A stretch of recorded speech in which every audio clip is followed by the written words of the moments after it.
Le documentaire que les films du compas ont l'honneur de vous présenter est de René Zuber et Roger Lénard, avec la collaboration de Suzanne Laroche. Prise de vue, Maurice Théry. Assistant, Étienne Laroche. Musique de Maurice Jobert. Enregistrement de Tony Lénard sur Caméra Éclair Radio.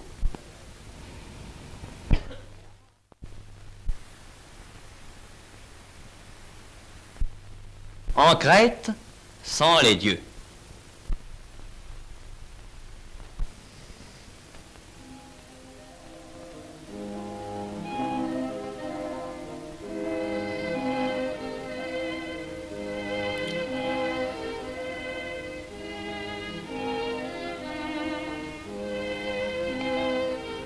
À 3000 kilomètres de Paris, dernière marche d'Europe au plein sud, dans une mer où jouaient les sirènes, belle comme une promesse, une île.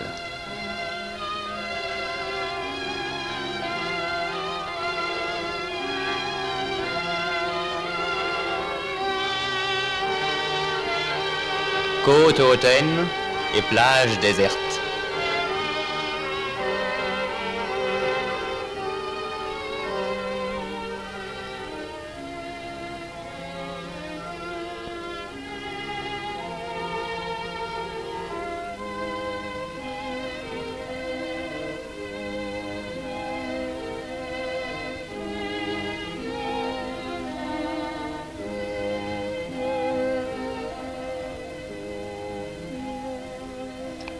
Tout voisin des rivages, déjà, les sommets.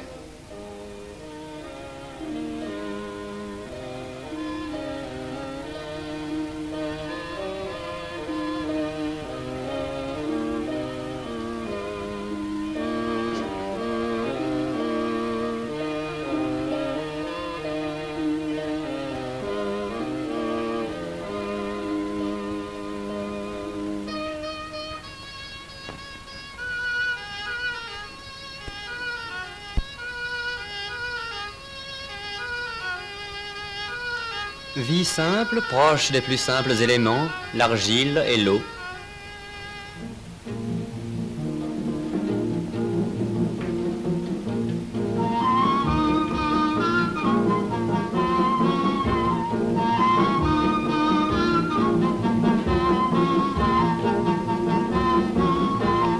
L'Argentine et le Canada brûlent des tonnes de céréales. En Crète, on ne redoute pas l'abondance. Les hommes n'attendent leur pain que de leurs épis, et lentement va le grave carrousel des batteurs de blé, car chaque grain compte.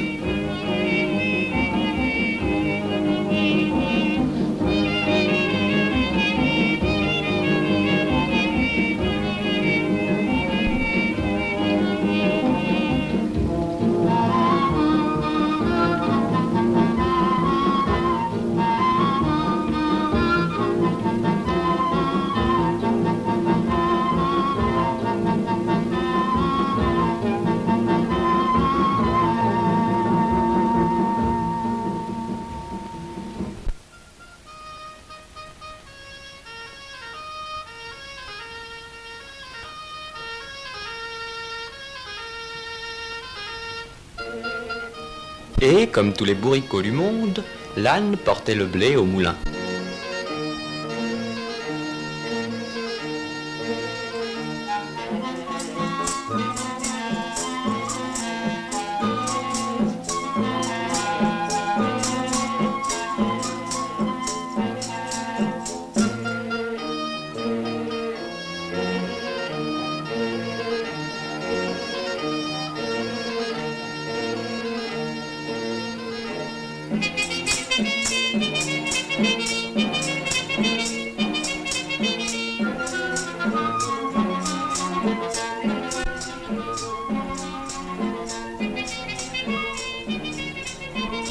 Moulin crétois, aux phoques de toile blanche, plus modestes que ceux de Hollande, moins tapageurs qu'à la galette, frères des virvires de Provence, leur tourniquet est comme une cible pour quelque Don Quichotte invisible, et leur tic-tac l'écho d'une vieille chanson. Pendant que le moulin tournait, que la farine blanchissait, Le meunier gardait l'âne.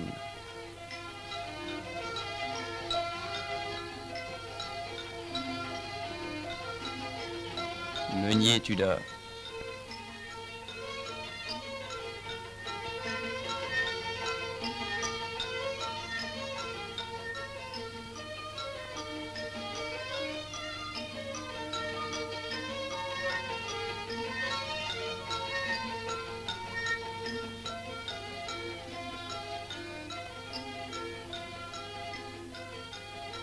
Meunier, tu dors.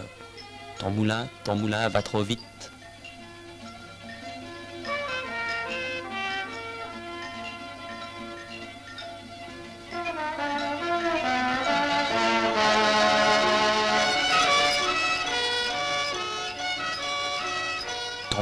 Ton moulin va trop fort.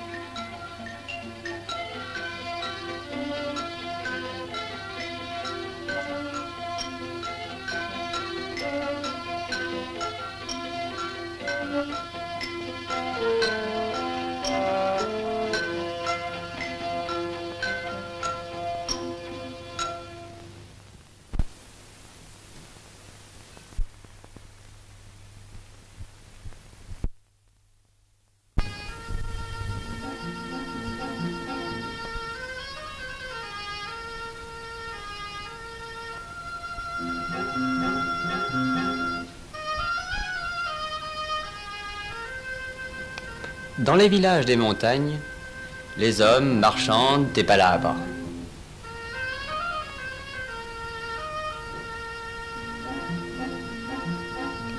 Les femmes cardent, tissent ou dévident les blancs des chevaux.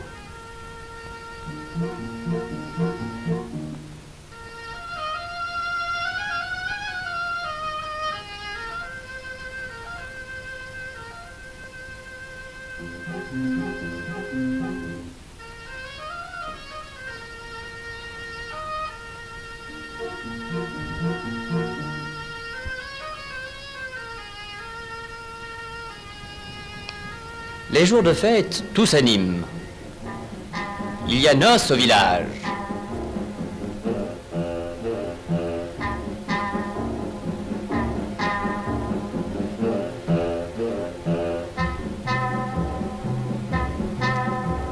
La population entière fait escorte aux mariés, chacun portant une pièce du trousseau, qui sa couverture, qui son oreiller.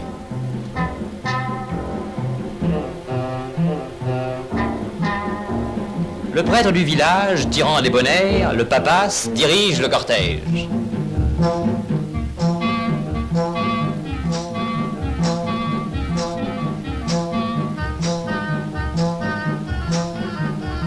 Et enfin, montée sur une mule grise, sérieuse et grave, l'épousée, dans une toilette qui ferait douter de la couleur locale.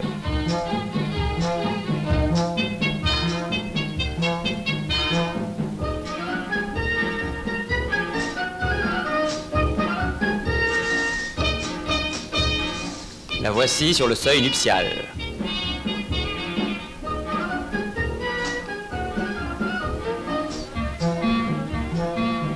Signe de croix à la pointe du poignard, et ensuite une symbolique cuillerée de miel.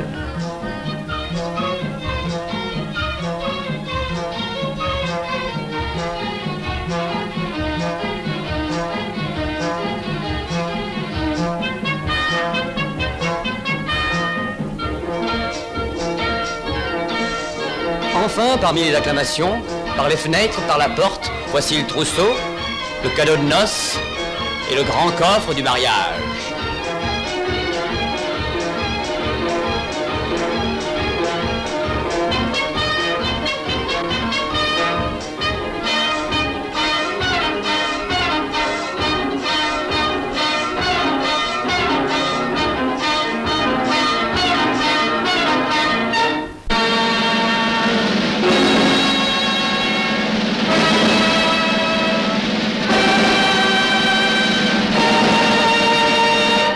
Héros de l'indépendance grecque, bergers ou forgerons, marchands ou paysans, sont les notables du village.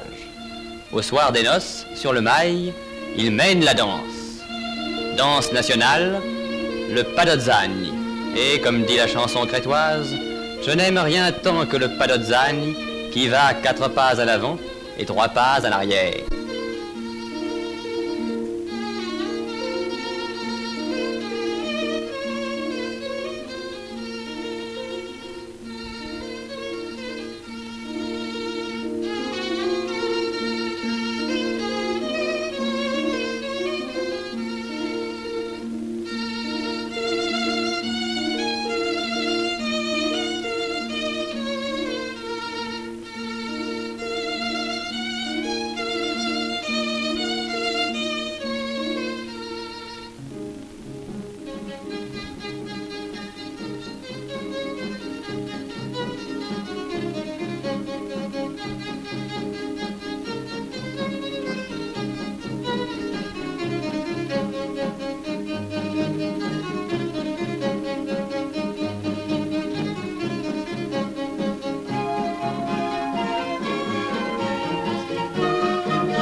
En Crète, peu de routes praticables.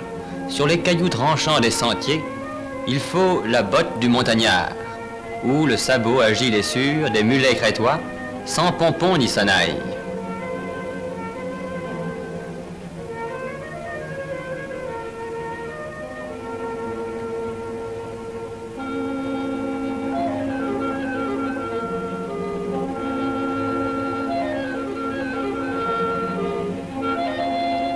Parfois, dans une vallée isolée, le voyageur rencontre un témoignage d'histoire. Car dans ce pays, qui passa des siècles sous la domination turque, la civilisation a été conservée à l'abri des murs épais des monastères.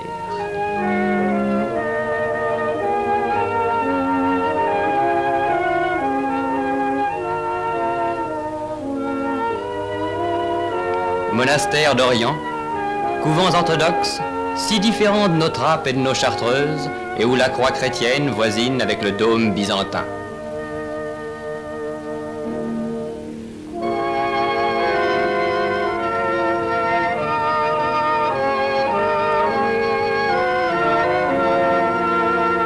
Au-dessus de l'entrée, on peut lire « La porte du paradis est aussi une porte étroite ».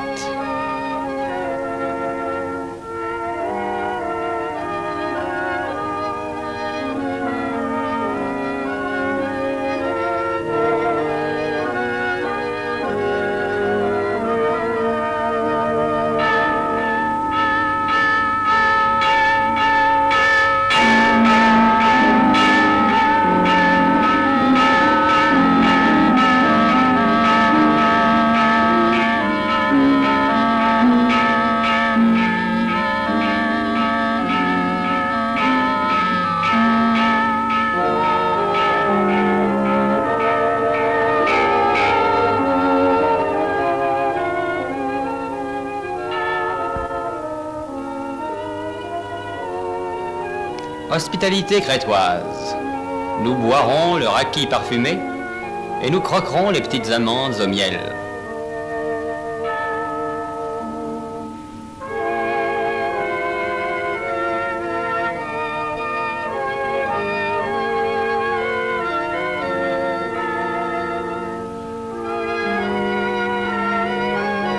La règle monastique n'est pas sévère. Café, cigarette, si c'est là la vie que les moines font.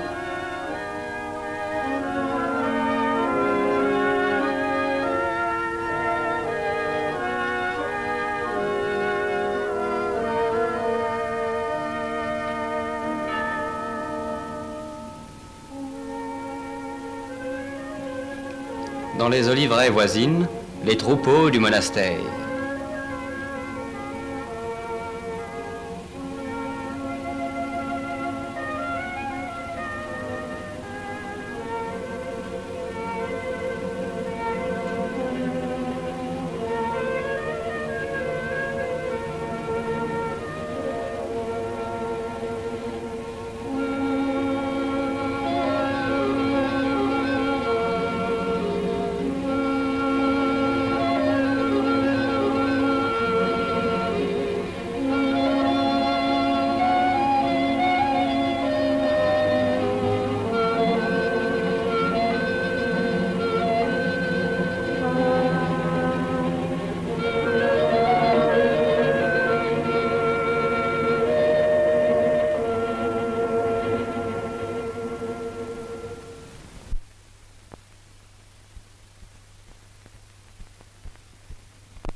Le petit port sentait les coquillages et la cannelle. Vers quelle terre voisine levait l'ancre? Chio, Lesbos, toutes les Cyclades. L'île de l'amour n'est pas loin, et c'est ainsi, dans l'aube douce, qu'on s'embarquerait pour Cythère.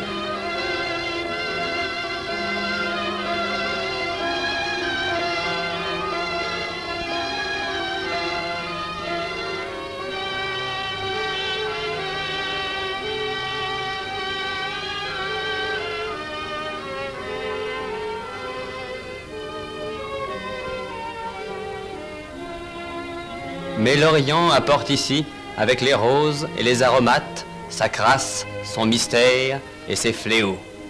Et l'île qui s'avance est l'île des lépreux.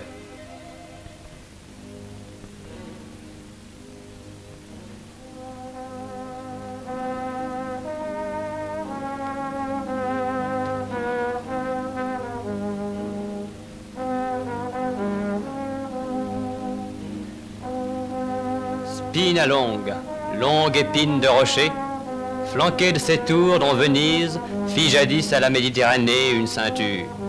Nul sur les fortifications ne guette plus les pirates barbares, mais les remparts en ruine défendent encore la plus étrange des garnisons.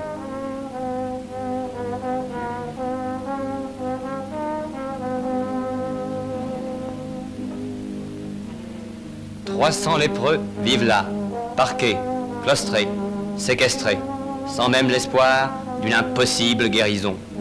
Lèpre, mal sacré, plaie d'Égypte, pourriture. Avec quels yeux, par les trous des murailles, les habitants regardent-ils vers l'horizon, vers le monde des vivants, où ils ne retourneront pas?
Et pourtant, dans l'île, des enfants naissent, promis à la contagion. Les hommes parlent, rient, la vie y passe comme ailleurs, jusqu'à la lèpre commune où va toute chair.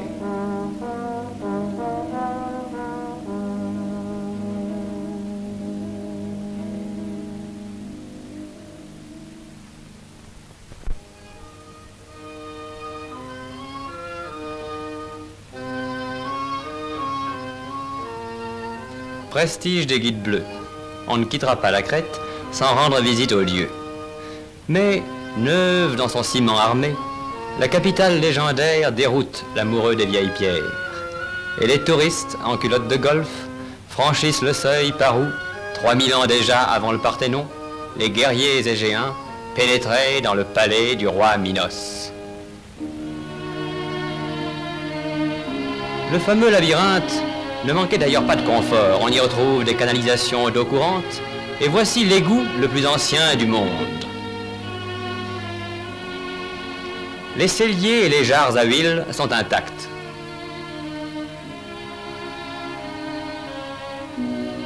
Les poteries retrouvées en morceaux sont patiemment reconstituées.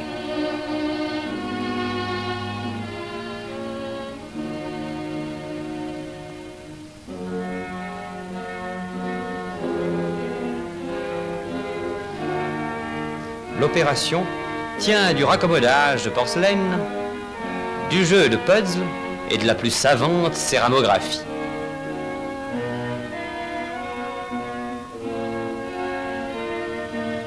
Et voilà peut-être la vaisselle de Pasiphae, la cruche avec laquelle Ariane donnait à boire à son amant Thésée.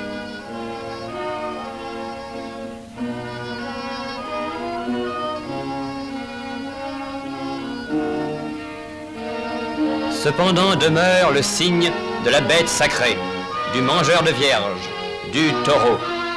Depuis les cornes géantes du Minotaure, au-dessus de la campagne silencieuse, jusqu'à ces corridas surprenantes, dont témoignent encore, sur le fronton du temple, les grandes fresques de Gnossos.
Candie, son port, son trafic. Retour à la vie moderne. On charge, pour l'exportation, les caisses de raisins secs.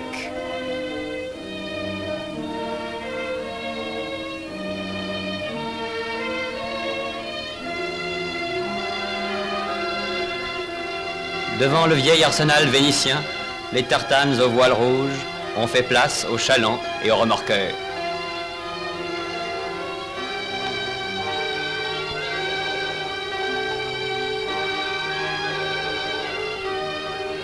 Mais sur la terre aux divinités défuntes, les nouveaux dieux d'acier et de charbon échappent à la laideur, et sur le ciel de Crète, les cheminées d'usine sont encore des colonnes.